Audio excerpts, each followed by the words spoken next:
Since you have moved, since you've taken that leap, and I know it was many years ago that you finally took that leap, but how would you say your life has changed since you have moved abroad and started to experience traveling and other countries and other places?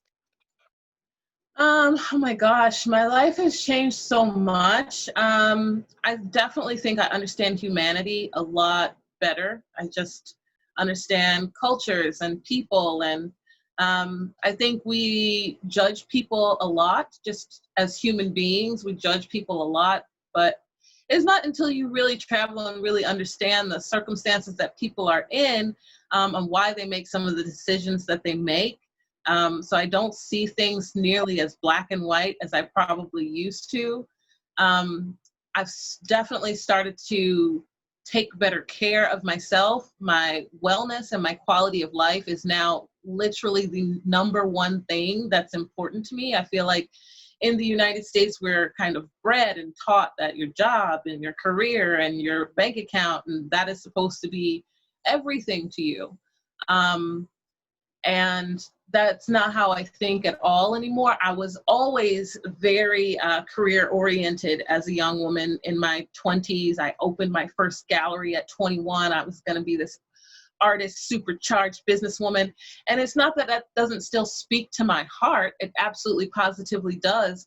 But, you know, now that I see how much my body and my mind benefit from being in a climate where I'm able to afford organic food all day, every day, where I'm able to have 2 to 4 hours of massage therapy every week and be able to afford that kind of health and assistance. I don't go to the doctor as much. I'm much healthier mentally, physically.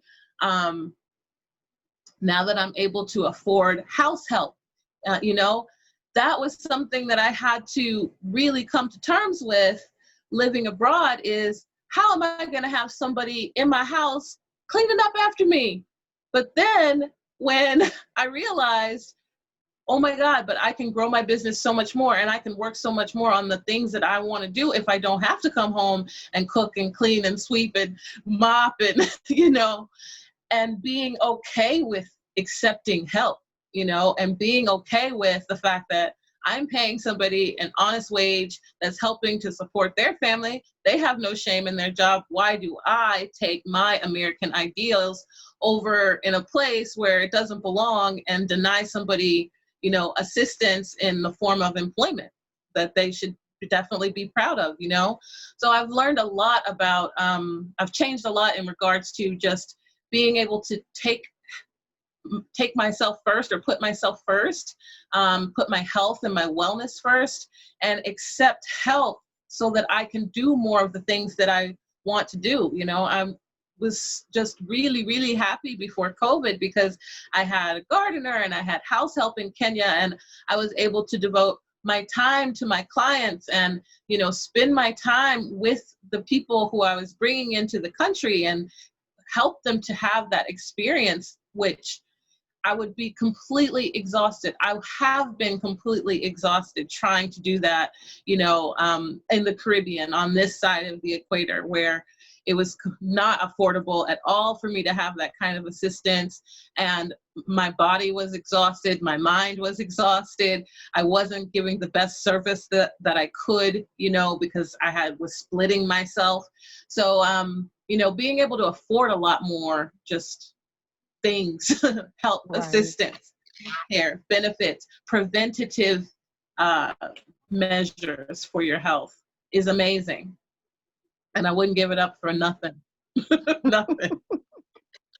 I appreciate you speaking on that because it also means that, you know, you've learned to accept help. I think that's another thing that as Americans, you know, it's like you should be able to do this and you should be able to accomplish that. And if you fall down or if you need help or if you're not able to accomplish it, like, oh, something's wrong. But no, like you said, you now have the ability to devote more time to what you truly love and enjoy, and you're helping someone else because you're giving them gainful employment. So it's a win-win. And I think that is something that is hard for us to get used to here in America because it's not what's really taught to us here. So thank you for sharing Absolutely. that. Yeah, it's especially as Black women, Black women have not been afforded the luxury of having help or having anybody to help us, and I think that is something that is not fair in our community, and it should be easier on us, and we have to learn how to release ourselves from Mhm. that mentality. Completely agree. So you touched on kind of what was that defining moment for you to move abroad, and you talked to us a little bit about how your life has changed.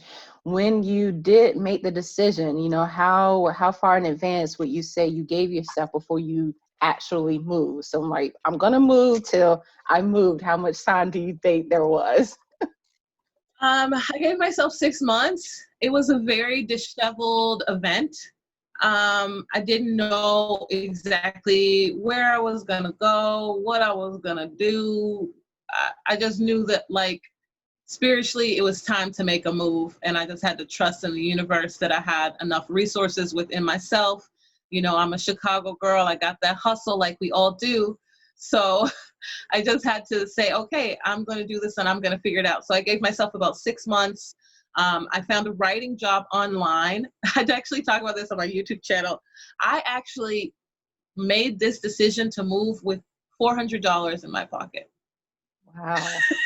Wow. I had a job, but by the time I bought all my tickets and paid for all my accommodation for like the first 3 months and sold everything and gave away stuff and put the other in storage and sorted everything out, I was like, oh, this is $400.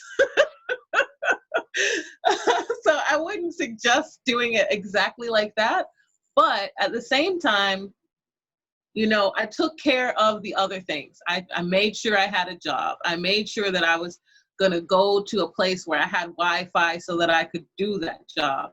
Um, I see a lot of people struggling online with different things: marriage, divorce, death, health issues, lots of deep reasons that make people want to move abroad.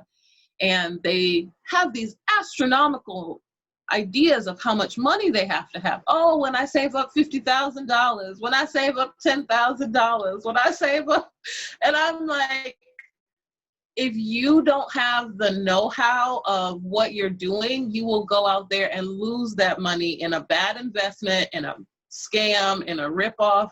Like, you have to have it together up here, not necessarily everything in your hand financially. So I made sure that I had a job. I made sure that I had a safe place to go. I knew where I was traveling to. I knew what my resources were. But I didn't leave with like all this money in my pocket that I could just cruise around. I left hustling on the road, working every day. Just, I knew it was time to go. And I felt like if I didn't do it then, it might not happen. Yeah. Yeah. Okay. I get that. I mean, 400, my heart skipped a little bit of a beat, but I get it. Like you said, you had that job lined up, you did your research, so you knew that wasn't like the only source of income. So I get it. But when you're in your 20s, you are a little bit more daring than you are when you get a little older too. I was still in my 20s, so I was just like, I don't know, we got to hustle it and get it together. But I felt like if I stayed in Chicago, I was just going to lose my mind, be a sad old cat lady, and just, not reach my full potential. So I was like, okay, it's now or never. Right, right. Okay. So what were your requirements for a location to move? When you decided, okay, I'm going to do this, and out of all the places in the world, what were the things that you were looking for to find your next stop? So I always encourage people to think about what your needs are. At that time, my need was employment, steady, gainful employment. I needed to make money. I had a writing job. Excuse me. I had a writing job, but wasn't 100% sure that writing job was going to be there in a year. So the very first thing that I did, I had previously worked a season in Alaska. So I knew that I had connections there. I knew that I could work there and save money. And so I ended up traveling around and visiting my friends for a couple months. And then I think I went from like New Orleans or Chicago to Alaska. Like I took this super long cross country train ride so I could stack up some more coin, you know, so I could get the money that I needed for the next part of my journey. So, you know, now that's not such a thought for my trip. Now it's more about, well, what do I want to learn, you know, after I kind of did Alaska and the Caribbean and Czech Republic, then it was getting deeper into my health and deeper into my wellness, which is how I ended up staying in Thailand for so long and meditating and doing yoga and Reiki and working with a guru. So it's really about what's your number one important priority. Is it, you know, your health? Is it your finances? Is it education for your children? Like, what's at the top? If you make sure that those top 3 needs are met, you will be happy where you go. You know, so many people just look at, oh, there's the beach, but if you don't have Wi-Fi and you can't make any money, then that beach, that beach is not going to be fun for more than 2 weeks. You know, you got to think about what's your top priority. Yes, yes, I completely agree. And you have to take the time to distinguish a need from a want, because like you said, you know, you're like, oh, I'm going to leave, you know, my home country. I'm going to go somewhere that's beautiful. That's going to be, you know, maybe what would be on your top of a list for a vacation, but that may not be the Yeah. same for your top list of a home, somewhere you're going to be for months at a time. And Wi-Fi, like you said, is important if you're online, if that's your business. That needs to be something that you're looking into when you're looking for a new place to go. So thank you for touching on that.